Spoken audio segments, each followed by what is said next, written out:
Hello everybody and welcome back to Red Devils TV, the realist channel on YouTube. This is your Manchester United vs Everton preview. I know it's a late video, but let's talk about it. If you enjoy the video, leave a like on the video, subscribe if you are new, and comment down below your predictions for Man United vs Everton tomorrow. So anyway, let's just get right into the video. Man United vs Everton. Based on form, United should be winning, despite United's current injuries, but we cannot underestimate Everton whatsoever. Sean Dyche's Everton are very unpredictable. Yes, they might have lost in the last 13 or 14 games, whatever it is. I think their only win has been the FA Cup win against Crystal Palace, and they lost to Luton, I believe it was, in the following round. Everton have not won a game in quite a while, so they are due a win, let's be honest. And United, we are a bit shaky at the moment, but still, based on current form, we should be winning. We were a bit poor against Man City. Obviously, we got absolutely dominated. We scored that brilliant goal. Well, Rashford scored that brilliant goal against Man City.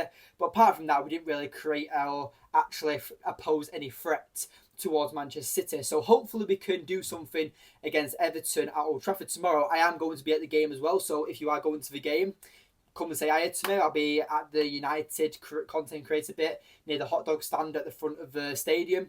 So yeah, if you want to come and get involved with the channel, come down and say hi if you are at the game tomorrow. But anyway, how will Everton set up? Normally with Sean Dyche, it's classic Brexit 4-4-2 or a 4-2-2. No, sorry, a 4-4-1-1 formation. You know that Doucouré, I'm not sure if he's available or not for this game, but he's a massive part to Sean Dyche's system. He's their main talisman when it comes to scoring goals, despite having Calvert-Lewin in the team. But Doucouré seems to be the one who scores majority of their goals. But the way that Everton love to shape up is that 4-4-2.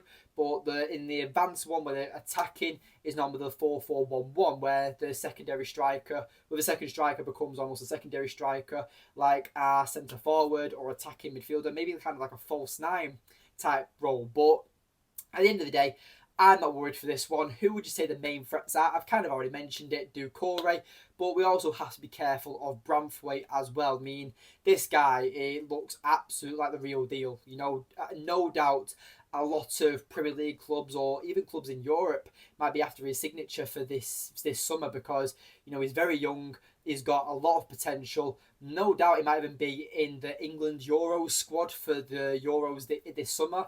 I think Branthwaite has a very decent breakout season. So no doubt he's a player that United need to watch out for when it comes to attacking him because he's got the pace, he's got the physicality, and he's got the height. Eric Ten Hag as well in his press conference said that Rasmus Hojlund might be available for this one. So maybe him can have a bit of a impact off the bench maybe. But what will my starting 11 be against Everton? And for me, obviously, it's hard to say because of the way we performed against Man City.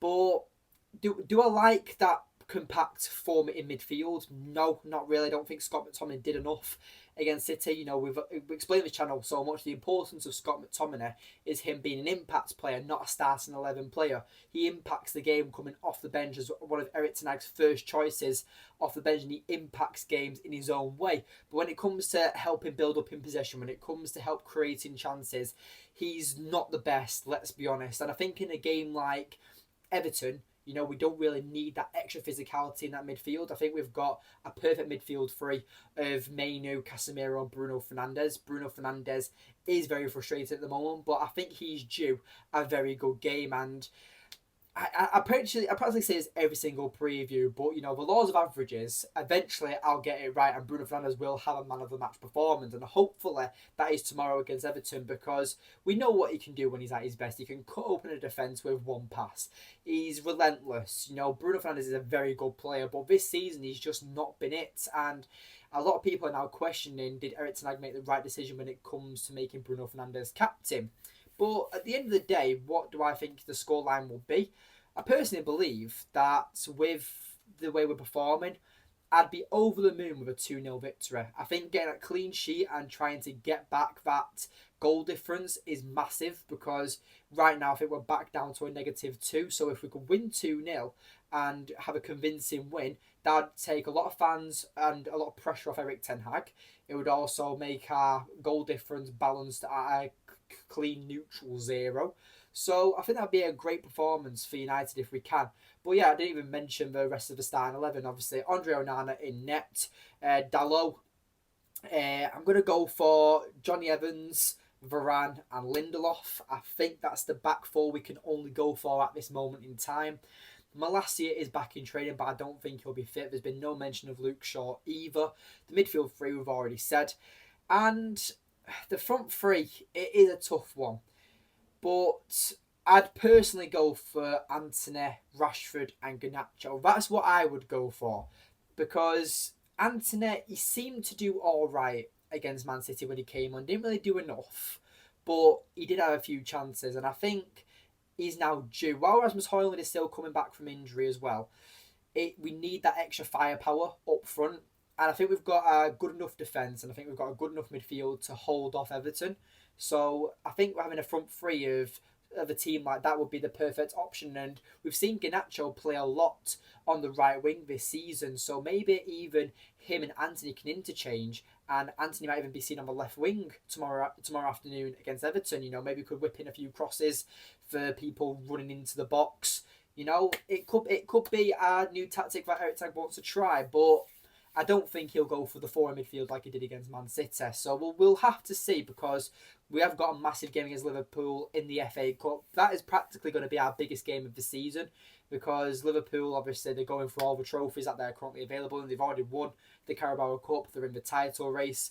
The FA Cup as well is probably just as desirable to them as it is any other trophy, because they want to try and win as many trophies as they can under Jurgen Klopp for his last season. But, you know, Rasmus Hojlund, he's supposed to be back fully fit for that game. So is Wan-Bissaka and Harry Maguire. So that would be massive, massive positive news if they are all available for Liverpool next week.